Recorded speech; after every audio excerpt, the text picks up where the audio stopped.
अखाड़ा परिषद के महामंत्री महंत हरिगिरी को निरंजनी अखाड़ा के सचिव महंत रविंद्र पुरी के अखाड़ा परिषद का अध्यक्ष चुना गया है और बैठक में महंत रविंद्र पुरी को अखाड़ा परिषद का नया अध्यक्ष भी चुना गया है। दिल्ली के मुख्यमंत्री अरविंद केजरीवाल अयोध्या दौरे पर पहुंचे, जहां केजरीवाल ने साधु संतों के साथ सरयू घाट पर आरती की और राम की शरण में सीएम केजरीवाल पहुंचे। पीएम मोदी ने सिद्धार्थनगर के माधव प्रसाद त्रिपाठी मेडिकल कॉलेज समेत प्रदेश के 9 मेडिकल कॉलेजों का उद्घाटन किया। इसके साथ ही उन्होंने प्रधानमंत्री आत्मनिर्भर स्वस्थ भारत योजना की भी शुरुआत की।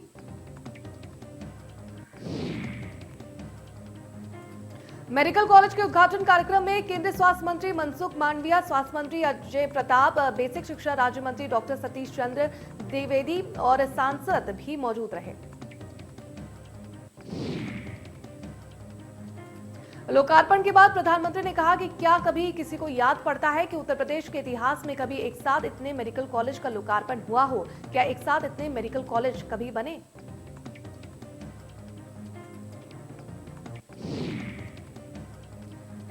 पीएम ने कहा कि पहले ऐसा क्यों नहीं होता था और अब ऐसा क्यों हो रहा है? इसका एक ही कारण है, राजनीतिक इच्छा शक्ति और राजनीतिक प्राथमिकता।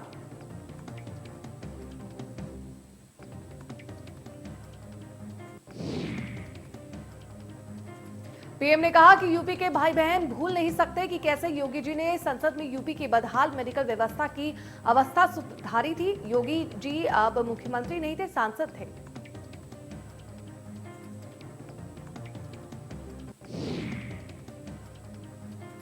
पीएम मोदी ने कहा कि जिस पूर्वांचल की छवि पिछली सरकारों ने खराब कर दी थी, जिस पूर्वांचल को दिमागी बुखार से हुई दुखद मौतों की वजह से बदनाम कर दिया गया था, वही पूर्वांचल, वही उत्तर प्रदेश पूर्वी भारत को सेहत का नया उजाला देने वाला है।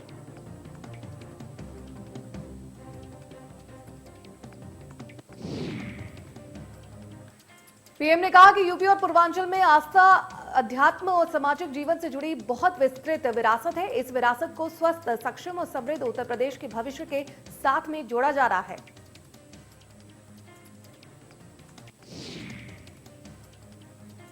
पीएम मोदी ने कहा कि केंद्र में जो सरकार, यहां यूपी में जो सरकार है, वो अनेकों कर्मयोगियों की दशकों की तपस्या का फल है। सिद्धार्थनगर में भी स्वर्गीय माधव प्रसाद त्रिपाठी जी के रूप में एक ऐसा जनप्रतिनिधि देश ने दिया है जिनका अभी भी आभार व्यक्त किया जाता है। पीएम ने कहा कि सिद्धार्थनगर के नए मेडिकल कॉलेज का नाम माधव बाबू के नाम पर रखना उनके सेवाभाव के प्रति सच्ची कार्यजली है। माधव बाबू का नाम यहां से पढ़कर निकलने वाले युवा डॉक्टरों को जनसेवा के निरंतर प्रेरणा भी देगा।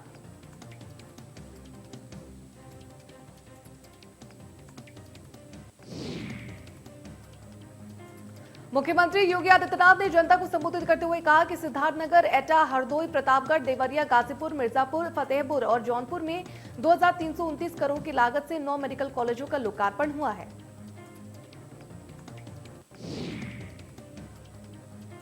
सीएम योगी ने कहा कि पहली बार लोगों की पीड़ा समझी गई, अब कोई स्वास्थ्य सुविधा के अभाव में दम नहीं तोड़ेगा। सिद्धार्थनगर पहली बार समझी गई लोगों की पीड़ा है।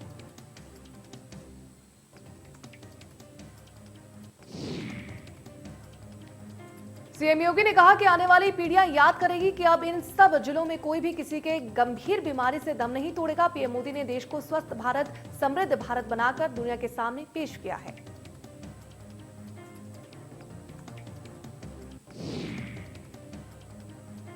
प्रतापगढ़ में मेडिकल कॉलेज का वर्चुअल उद्घाटन पीएम मोदी ने किया। पीएम मोदी ने कहा कि सेवा भाव से मेडिकल स्टाफ जनता की करे।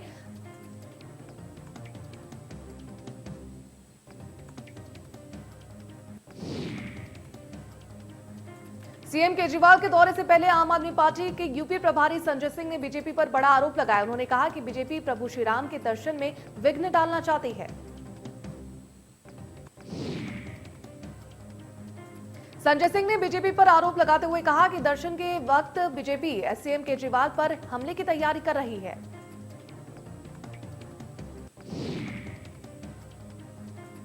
आगरा में एक दरोगा को महिला पुलिसकर्मी के साथ रंगलिया मनाना महंगा पड़ गया। महिला पुलिसकर्मी के परिवार वालों ने दरोगा की जमकर पिटाई कर दी। दारोगा की पिटाई का वीडियो सोशल मीडिया पर जमकर वायरल हो रहा है। वीडियो में महिला पुलिसकर्मी के परिजन सरेआम दारोगा को घसीट कर पिटाई करते हुए नजर आ रहे हैं।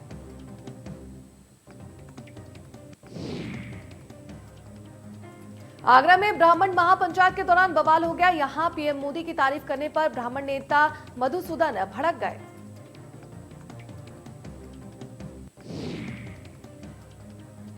ब्राह्मण महासभा में मंत्री ब्रिजेश पाठक ने पीएम मोदी की तारीफ की, जिसको सुनकर मधुसूदन शर्मा भड़क गए। हालांकि ऊर्जा मंत्री श्रीकांत शर्मा ने मंच पर आकर मामले को शांत करवाया। पूरा वीडियो सोशल मीडिया पर जमकर वायरल हो रहा है।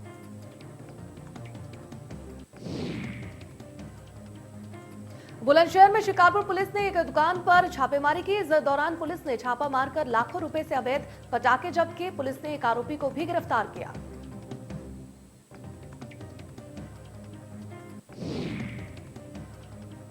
यूपी में सियासी हलचल तेज। लालजी वर्मा, रामअचलन राजभर सपा में शामिल। बीएसपी में नेता विधानमंडल दल डाल रहे हैं लालजी वर्मा।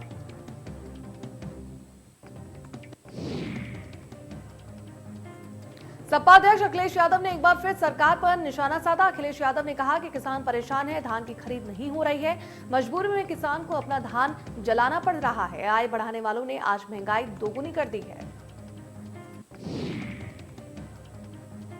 अखिलेश यादव ने कहा कि लगातार बड़े नेता सपा में शामिल हो रहे हैं, हम ज्यादा से ज्यादा लोगों को जोड़ने में लगे हुए हैं। अखिलेश ने उत्तर प्रदेश को विकास के रास्ते पर लाया है।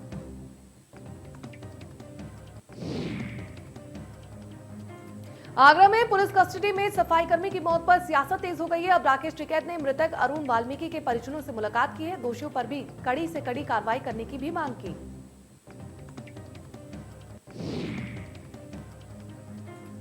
कानपुर के घाटमपुर में निर्माणाधीन पावर प्लांट पर मजदूरों का पैसा लेकर कंपनी फरार है। बता दें कि पूर्व सीएम अखिलेश यादव के समय प्लांट का भूमि पूजन हुआ था, लेकिन आज तक बिजली घर नहीं पहुंच पाई है।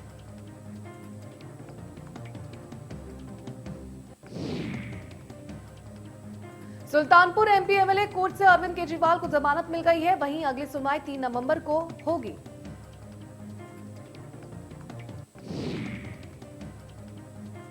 सीएम केजरीवाल पर 2014 के लोकसभा चुनाव में पार्टी प्रत्याशी कुमार विश्वास के समर्थन में बिना अनुमति सभा करने और आपत्तिजनक भाषण का आरोप है।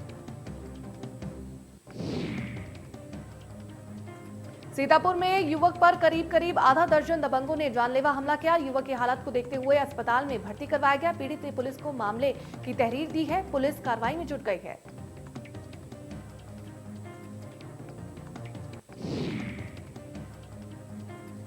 गाजियाबाद में एक बुजुर्ग महिला को कलयुगी बेटे ने घर ताला लगाकर कैद करके रखा है। जहां बुजुर्ग महिला ने बाहर निकलने की पड़ोसी से गुहार लगाई। पुलिस की मदद से बुजुर्ग महिला को बाहर निकाला गया। लखीमपुर हिंसाकांड में मृतक किसानों और पत्रकार की अस्थियों का विसर्जन किया गया। परिजनों ने नेपी पाषाण में अस्थियों को गोमती नदी में विसर्जित किया है। सीतापुर मृतक किसानों और पत्रकारों की ये अस्थि है।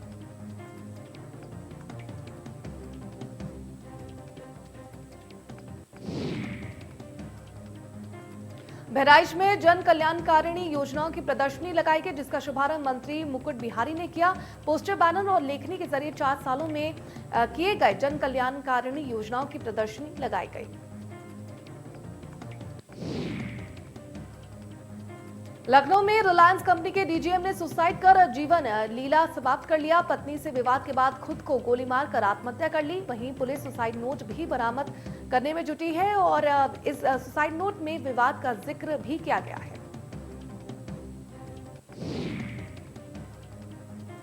अलीगढ़ में पुलिस ने फर्जी किन्नर को पकड़कर उनका मुंडन करवाया। अवैध वसूली करने की सूचना पर पुलिस ने ये कार्रवाई की। आगे कभी ऐसी हरकतें ना हो पाए, इसलिए पुलिस ने इन सभी फर्जी किन्नरों का भांडाफोड़ किया।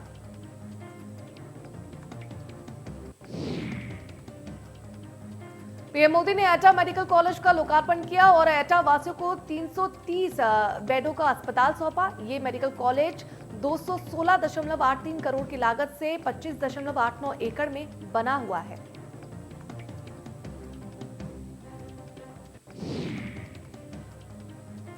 जौनपुर के बक्सा थाना क्षेत्र में ठेकेदार अखिलेश यादव हत्याकांड का पुलिस ने खुलासा कर लिया है। आरोपी 3 पुलिस को गिरफ्तार किया है और पुलिस ने बताया कि जमीन को लेकर अखिलेश की हत्या की गई है।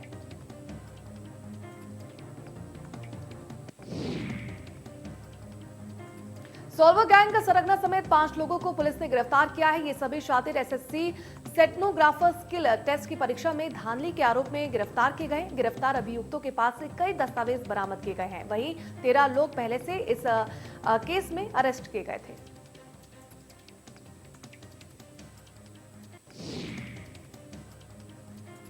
अलीगढ़ में डेंगू बुखार तेजी से पैर पसार रहा है। टप्पल के सियालोर इलाके में बुखार से 5 दिनों में 15 लोगों की मौत हुई है। वहीं स्वास्थ्य विभाग नगर निगम इलाकों में पहुंचकर स्वास्थ्य सुविधाएं मुहैया करवा रहा है।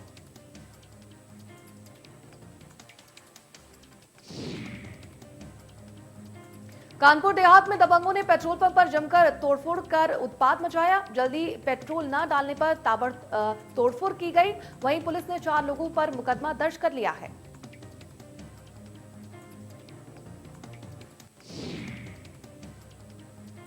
अलीगढ़ में छात्रों ने यूनिवर्सिटी खोले जाने को लेकर विरोध प्रदर्शन किया। यूनिवर्सिटी की ऑफलाइन क्लास और एडमिशन में अनियमितता को हंगामा किया। वहीं पूरी तरह से प्रदर्शन की चेतावनी भी दी।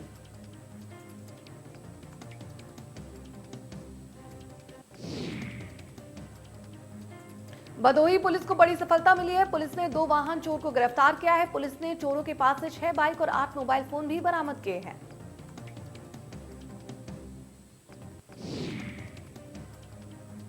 बुलंदशहर में विकास उत्सव मनाया जा रहा है। विकास उत्सव की प्रदर्शनी का शुभारंभ सीडीओ ने फीता काटकर किया है। जिला प्रशासन ने प्रदर्शनी में सरकार की सभी योजनाओं का बखाना किया।